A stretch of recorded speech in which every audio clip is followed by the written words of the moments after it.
Oke, selamat pagi anak-anak. Bagaimana kabarnya? Miss harap semuanya dalam keadaan sehat. Oke, sekarang kita akan belajar tentang trigonometri lagi, tapi bagian subbab perbandingan trigonometri di berbagai kuadran. Nah, sebelum masuk ke materi pokok, kalian harus pahami dulu dalam trigonometri ada 4 kuadran, yaitu kuadran 1, kuadran 2, kuadran 3, dan kuadran ke-4. Jadi, di dalam kuadran ini nanti akan memiliki sisi negatif dan sisi positifnya. Untuk memudahkan kalian lihat bentuk ini. Bentuk ini adalah bentuk dari koordinat kartesius. Di sini adalah sumbu Y dan di sini adalah sumbu X. Jadi jika kita beri angka 0 ada di tengah-tengah sini, di sini bernilai 1, 2, 3, 4, dan seterusnya. Jadi di sini adalah sisi positif. Selanjutnya, sebelah kiri kita beri angka, dia kan negatif 1, negatif 2, negatif 3, negatif 4, dan seterusnya. Dan sisi ke kiri ini adalah sisi negatif. Selanjutnya, untuk yang ke atas ini adalah positif, yaitu 1, 2, 3, 4. Jadi ke atas ini adalah memiliki sisi positif. Selanjutnya yang di bawah, yaitu negatif 1, negatif 2, negatif 3, negatif 4, dan seterusnya. Berarti yang di bawah ini adalah memiliki sisi yang negatif. Oke, ini sangat mudah di bidang kartesius. Sekarang kita masuk ke materi pokok. Sebelum memasuki materi pokok ini, kalian harus hafalin dulu semua sinden tangannya kosong. Ini memiliki arti nilai positif di setiap kuadran. Semua ini dimiliki oleh kuadran 1. Jadi semua nanti di kuadran 1 ini nilai sin, cos, dan tan semua bernilai positif. Oke, ingat di kuadran 1 sin, cos, tan bernilai positif semua. Dan sin dan ini kita ambil sinnya saja. Ini berlaku di kuadran 2, bahwa di kuadran kedua adalah sin bernilai positif, sedangkan cos negatif dan tan negatif. Jadi di kuadran kedua sinden hanya sin yang bernilai positif, sedangkan cos dan tan bernilai negatif. Oke, paham ya? Selanjutnya tangannya. Oke, tangannya kita ambil tan. Tangannya ini adalah di kuadran ketiga. Berarti di kuadran ketiga yang bernilai positif adalah nilai tan. Tan positif. Jadi sinnya akan bernilai negatif dan cos bernilai negatif. Oke, yang terakhir kosong. Kosong ini kita ambil nilai cosnya saja. Berarti ini berlaku di kuadran ke-4. Jadi di kuadran keempat ini hanya cos yang bernilai positif. Jadi sinnya negatif dan tan negatif. Jadi ini perlu kalian ingat. semua sinden tangannya kosong. Semua di kuadran 1, yaitu semuanya positif, sin, cos, dan tannya. Selanjutnya sin di kuadran kedua hanya sin yang bernilai positif, cos dan tan bernilai negatif. Terus tangannya, tan itu ada di kuadran ketiga nanti yang bernilai positif, sedangkan sisanya yaitu sin dan cos adalah negatif. Dan yang terakhir kosong nanti berlaku di kuadran keempat, di mana cosnya bernilai positif, sin dan tannya negatif. Jadi sekali lagi ingat, semua sinden tangannya kosong. Itu menentukan nilai positif di setiap kuadran. Oke, sekarang kita masuk ke kuadran 1 dulu. Kuadran 1 letaknya di sini ya. Nih, kuadran 1. Jadi kuadran 1 letaknya di sini, kita gambar sebuah segitiga siku-siku. Ingat, ini selalu menjadi sudut. Nanti ya, di tengah ini. Jadi karena ini sudut, nah kita gambar segitiga siku-siku seperti ini. Oke. Berarti siku-sikunya ada di sini, sedangkan sudutnya ada di sini. Oke. Sekarang kita tentukan dulu nilai depan, samping, dan miring. Ingat, menentukan nilai depan searah dengan sudut. Jadi kalau sudutnya sini, nilai depannya yang ini. Berarti ini adalah nilai depan, ya, atau sisi depan.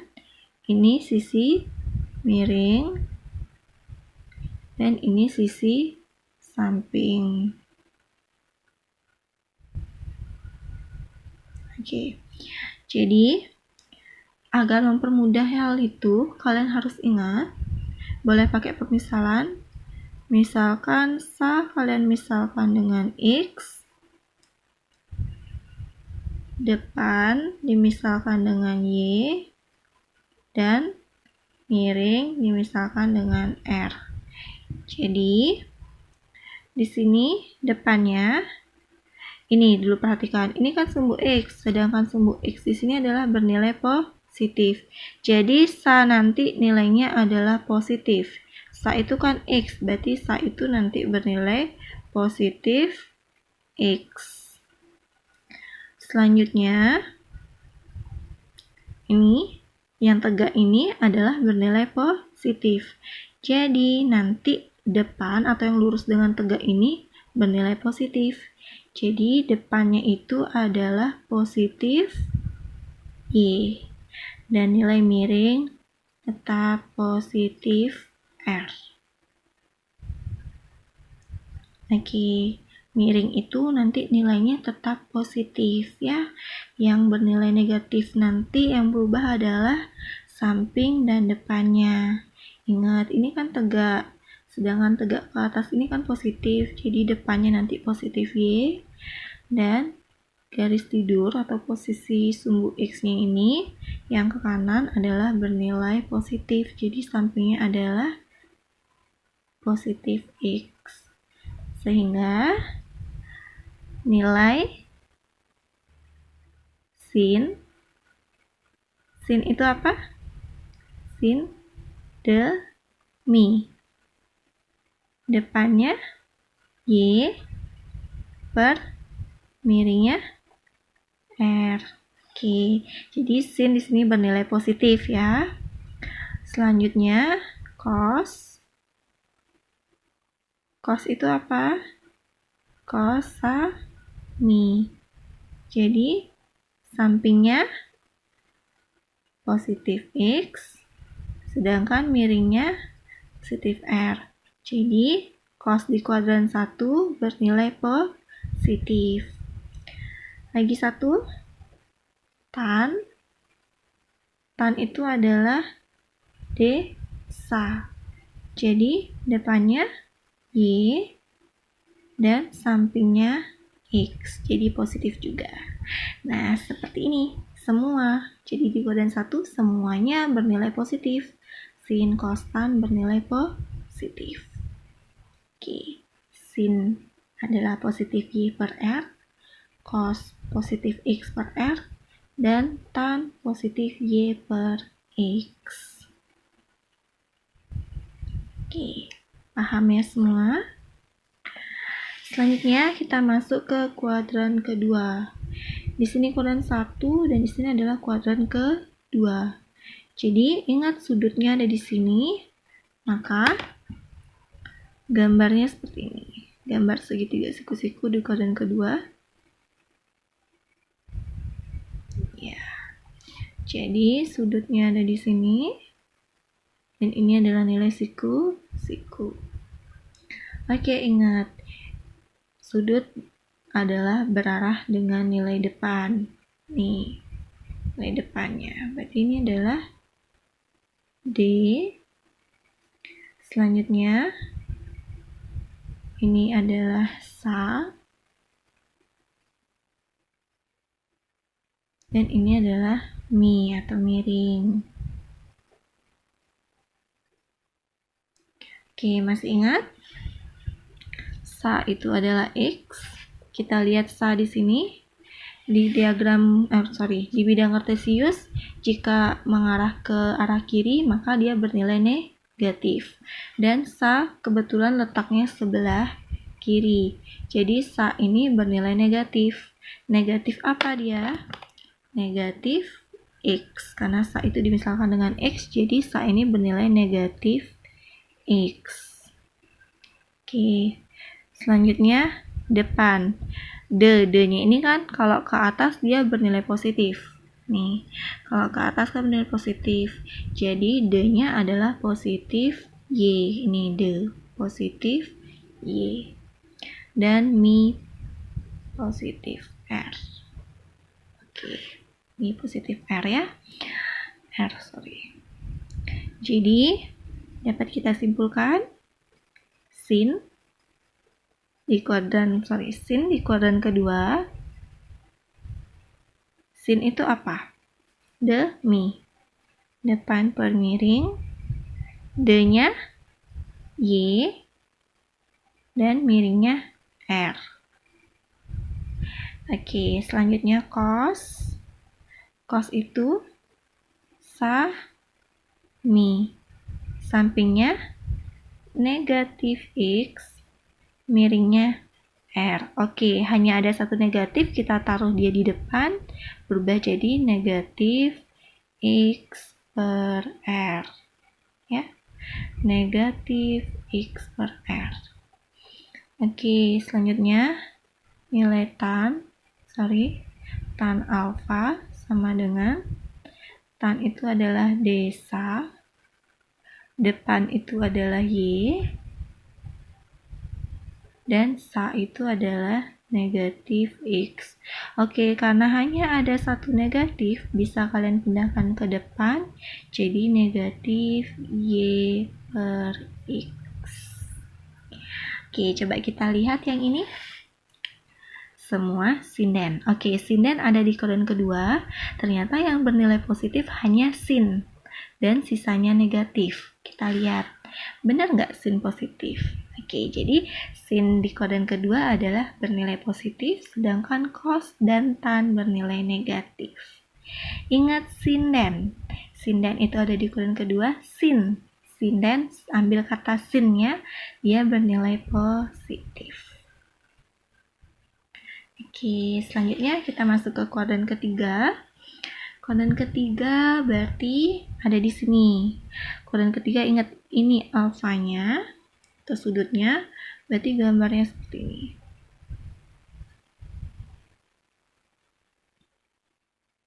Oke, segitiganya kebalik ya, Nana. Berarti di sini sudut siku-siku dan di sini sudut alfa. Ingat, depan berarah dengan sudut alfa. Nih, berarti depannya ada di sini. Dan ini miringnya. Ini samping. Yuk kita perhatikan nilainya. Nah, kita lihat lagi bidang kartesiusnya. Kalau dia ke arah kiri, berarti dia bernilai negatif, dan ke bawah juga bernilai negatif. Jadi sa-nya karena dia ada di kiri, berarti dia bernilai negatif. Negatif X, ingat, sa ini kita misalkan dengan X. Dan depannya, karena ini ke bawah ini negatif, berarti depannya negatif Y, dan miringnya tetap positif R. Jadi dari sini kalian dapat sin alfa sama dengan sin itu demi, jadi depannya negatif Y per miringnya positif R. Karena hanya ada satu negatif, jadi bisa ditulis negatif Y per R. Oke, selanjutnya cos alfa. Cos itu adalah sami, jadi sa-nya negatif X per miringnya adalah R. Jadi karena ada satu negatif, boleh kalian tulis negatif X per R. Oke, selanjutnya tan alfa. Tan adalah desa. Jadi depannya negatif Y, sa-nya negatif X. Negatif dibagi negatif, hasilnya positif, kan bisa dicoret. Jadi jawabannya adalah Y per X. Kenapa positif? Karena negatif bagi negatif adalah positif. Jadi kita cek semua sinden tangannya. Oke, tangannya berada di kolom ketiga yaitu tan. Di sini dibilang tannya positif, sin dan cosnya negatif. Kita cek. Ternyata benar, tannya adalah positif, sin dan cos bernilai negatif. Oke, selanjutnya kita masuk ke kuadran keempat. Jadi kuadran keempat, ingat alfanya ada di sini, berarti gambarnya seperti ini.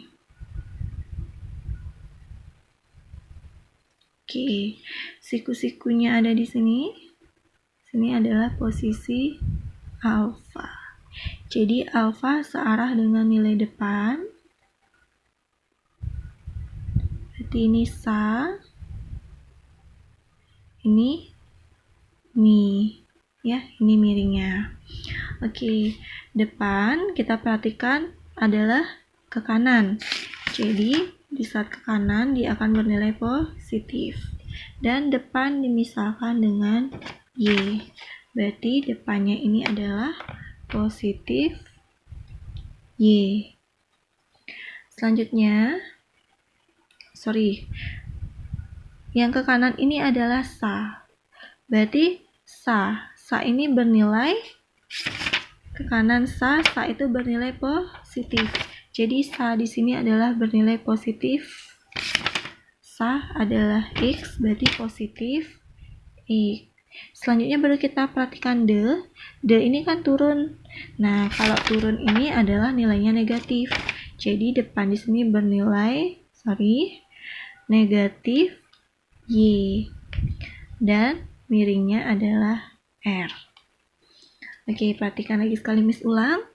Sa ini ke kanan. Nih sa, sisi sa, kita lihat kalau ke kanan dia positif. Berarti di sini positif X. Dan D ini kan ke bawah tegak lurus. Jadi D ini karena dia ke bawah adalah negatif. Jadi D ini adalah negatif Y. Dan mi positif R. Ingat,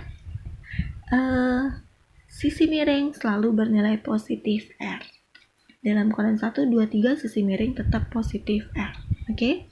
Selanjutnya kita hitung atau kita buat sin alfa sama dengan sin itu kan demi. Jadi depannya negatif Y per mi-nya positif R.